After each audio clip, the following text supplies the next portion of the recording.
தமிழ் சமையல். இன்றைக்கி நாம் என்ன பார்க்க போகிறோம்னா கொத்து பரோட்டா தாங்க செய்ய போகிறோம். வீட்டிலையே கொத்து பரோட்டா சூப்பராக கடையில் செய்கிற மாதிரி செம்ம டேஸ்ட்டாக செய்யலாம். எப்படி செய்யணும்னு பார்க்க முடியும். ஃபஸ்ட் டைம் சேனலை பார்க்குறவங்க சப்ஸ்கிரைப் பண்ணுங்கள். சப்ஸ்கிரைப் பண்ணி ஆளுங்கிற பெல் ஐக்கானை ப்ரெஸ் பண்ணுங்கள். அப்போ தான் நான் போடுற வீடியோ உங்களுக்கு நோட்டிஃபிகேஷன் வரும். ப்ளீஸ் உங்களுக்கு வீடியோ ஸ்கிப் பண்ணாமல் பாருங்கள். பிடிச்சிருந்தால் அவங்க ஃப்ரெண்ட்ஸுக்கு நிறைய ஷேர் பண்ணுங்கள்.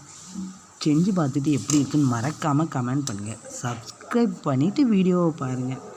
சப்ஸ்கிரைப் பண்ணுங்கள், அப்போ தான் இன்ட்ரெஸ்ட்டாக இருக்கும். வாங்க வீடியோக்குள்ளே போகலாம். ஒரு 4 பல்லாரி 4 தக்காளி நல்லா சின்னதாக வெட்டி வச்சுக்கலாம். இதில் ஒரு 7 பரோட்டா இருக்குது. இதை நல்லா ஒன்று போல் அடுக்கி வச்சு கத்தியை வச்சு நல்லா பொடிசாக கட் பண்ணணும். பொடிசாக கட் பண்ணால் தான் செய்யும்போது செம டேஸ்ட்டாக இருக்கும். நல்லா நம்ம கொத்துறதுக்கு பதிலாக இப்படி நல்லா பொடிசாக கட் பண்ணிக்கலாம். நல்லா பொடிசாக வெட்டணும். இந்த மாதிரி ஃபஸ்ட்டு நீட்டமாக வெட்டி வச்சுக்கோங்க. அதுக்கப்புறம் அந்த நான் வெட்டி வச்ச கொஞ்சம் பார்ட்ஸை கையில் பிடிக்கிற லெவலுக்கு எடுத்து பொடிசாக கட் பண்ணுங்கள். இப்படி பொடிசாக வெட்டணும்.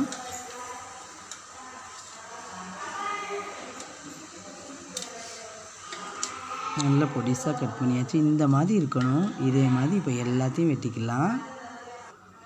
எல்லா பரோட்டையும் வெட்டியாச்சு. இப்போ கேஸ் ஆன் பண்ணி தவாவை வச்சுக்கலாம். தவாவை வச்சு தேவையான 2 ஸ்பூன் அளவு எண்ணெய் ஊற்றிக்கணும். கொஞ்சமாக எண்ணெய் ஊற்றி செஞ்சால் போதும். அந்த வெங்காயம் தக்காளி வசங்கிறதுக்காண்டி தான் இந்த எண்ணெய். 1 ஸ்பூன் கடுகு போட்டுக்கலாம். கடுகு பொரிஞ்சோடனே கருவேப்பிலை போட்டுக்கலாம். வெட்டி வச்ச வெங்காயத்தை உள்ளே போட்டு நல்லா வதக்கிக்கலாம். வெங்காயம் நல்லா வதங்கணும்.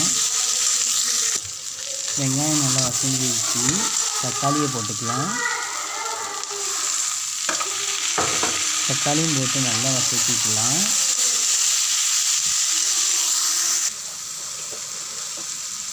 வெங்காயம் வதங்கிட்டு தக்காளி வதங்கின பிறகு 3 முட்டை வச்சுருங்க. அதை உடச்சி ஊற்றிடலாம். நல்லா ஊற்றி நல்லா மிக்ஸ் பண்ணி கிண்டி விடுங்க. நல்லா வெந்துருச்சு. இப்போ மசாலாவை ஆட் பண்ணிக்கலாம். குழம்பு மிளகாத்தூள், கரம் மசாலா, 1 ஸ்பூன் மஞ்சத்தூள்.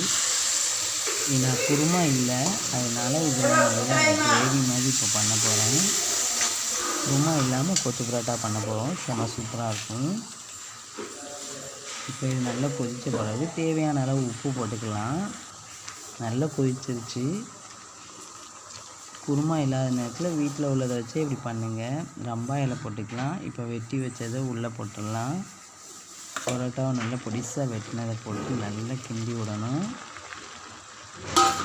இஞ்சி பூண்டு போடுறத வீடியோ எடுக்கலை. இஞ்சி பூண்டு பேஸ்ட்டு 1 ஸ்பூன் போட்டிருக்கேன். நல்லா கிண்டி விட்டாச்சு. லைட்டாக வத்தத்தூள் போட்டுக்கலாம். லேஸாக பெப்பர் தூள் 1 ஸ்பூன் போட்டுக்கலாம்.